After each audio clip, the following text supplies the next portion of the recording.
Jai Shri Ram. Shraddha is a word that we hear very often. Shraddha is defined as faith. But Adi Shankaracharya defined Shraddha as Guru Vedanta Vakyeshu Dridho Vishwasaha Shraddha. Guru Vedanta Vakyeshu Dridho Vishwasaha Shraddha. Shraddha is strong faith in the words of the Guru and the scriptures. Chaitanya Mahaprabhu also explained it in a similar way. Shraddha Shabde Vishwasa Kahe Sudridha Nishchaya.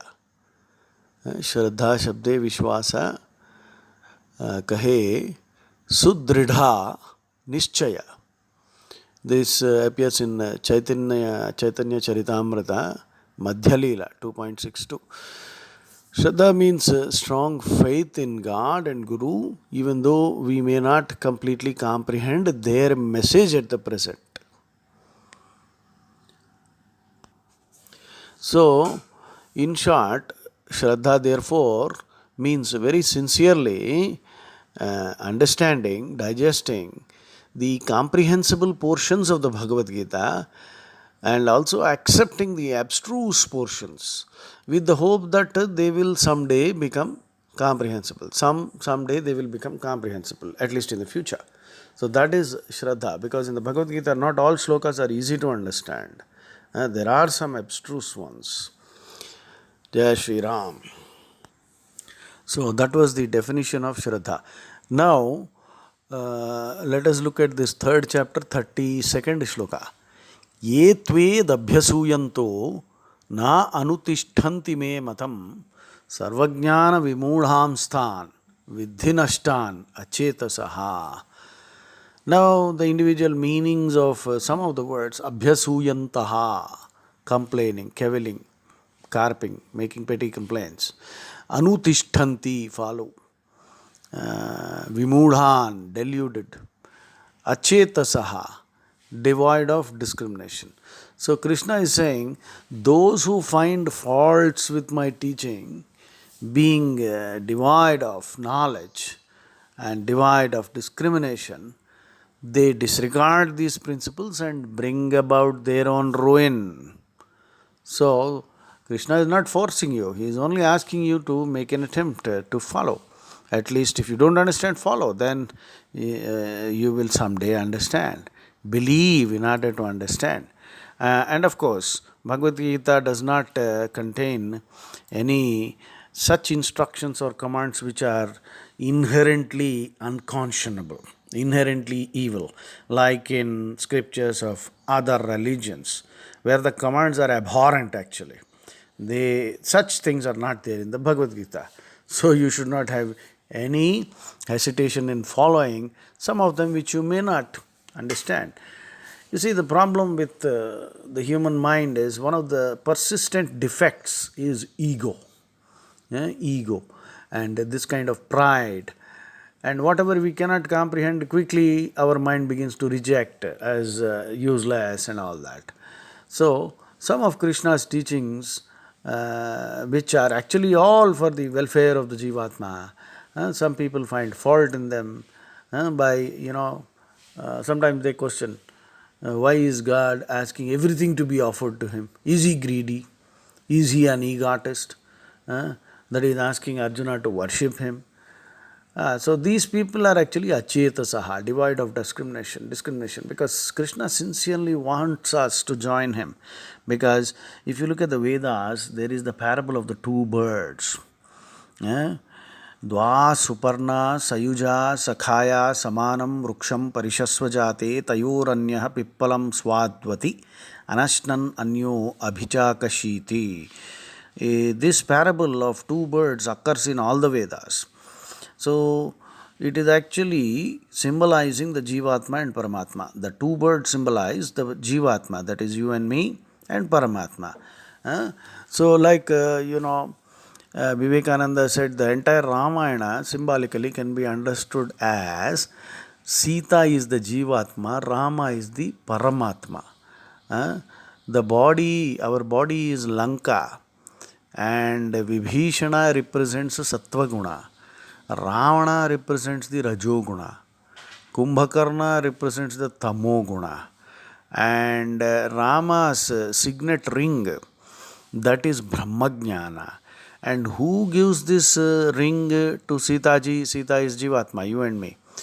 Hanuman. So Hanuman is the Guru. So this is Vivekananda's interpretation.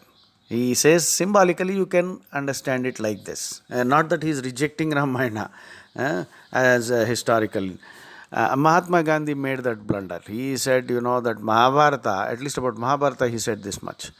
He said Mahabharata is not historical, it is all allegorical. Allegory means a fable. Allegory means a fable, that means a parable or something that is cooked up just to represent humans and pass on some kind of a message. But he was grossly wrong, because we have enough evidence in all disciplines, archaeology, literature, geology, even all from all disciplines, we have enough evidence that Mahabharata is our itihasa and not something cooked up.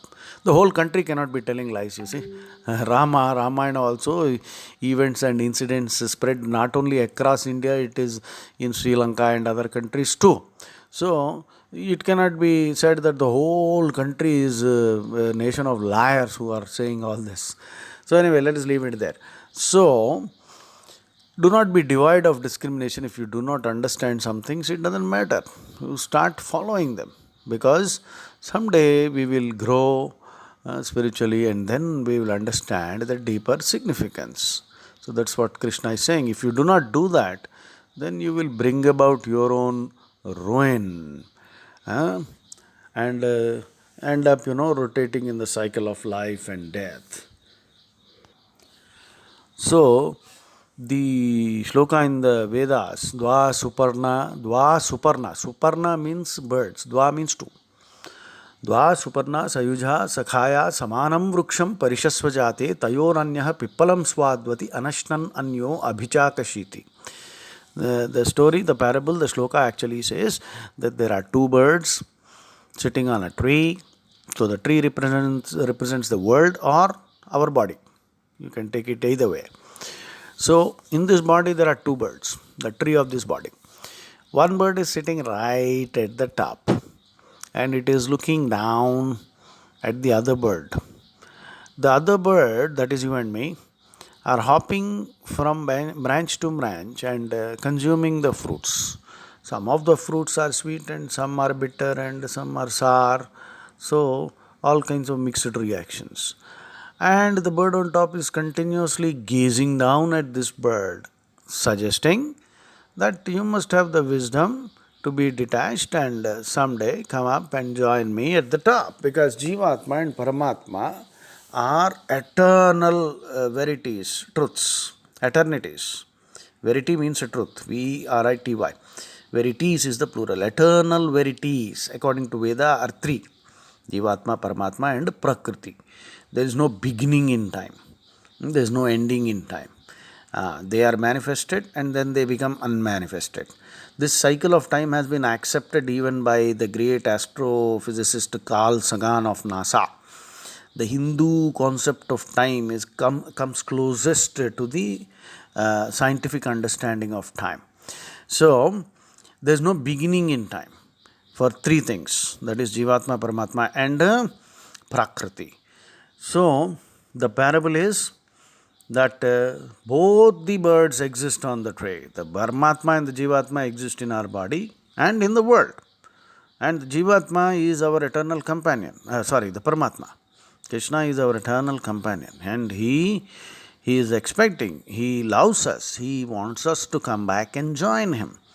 So, because of, our karma, prarabdha, we have had to take birth as humans, fortunately as humans. Otherwise, you will have to go through 84 lakh yonis according to Vedanta. Getting the human body itself takes 84 lakh. That means we have gone through so many other bodies in order to achieve the human body. And this is the threshold. Human body is the threshold from where we can gain moksha. But if we ruin this human body by wasting time in material pursuits. Dharma, Artha, Kama, Moksha, all four are necessary. Be dharmic, Artha, Kama are necessary for the maintenance of the body. So we must satisfy desires in a dharmic way. And Artha, wealth. Wealth of all kinds is also necessary, because without wealth you can't pursue dharma, and without wealth you can't have time in order to seek moksha too. So, dharma, artha, kama, moksha are supposed to be the purusharthas or the goals of human life. If you pursue only one, people are pursuing only kama, artha, two.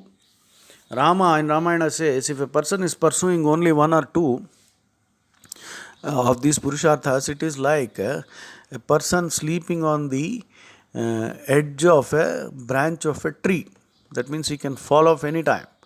So we have to understand that all the four goals, and basically the whole effort is to achieve moksha. That is the fourth purushartha. So this is, in short, what Krishna is also telling us in third chapter 32. Ye tved abhyasuyanto nanutishtanti me matam sarvajnana vimudam stan viddhinashtan achetasaha. So those who find faults with my teachings, being bereft of knowledge and devoid of discrimination, they disregard all these principles and bring about their own ruin. So not just reading the Gita, living the Gita. Jai Shri Ram.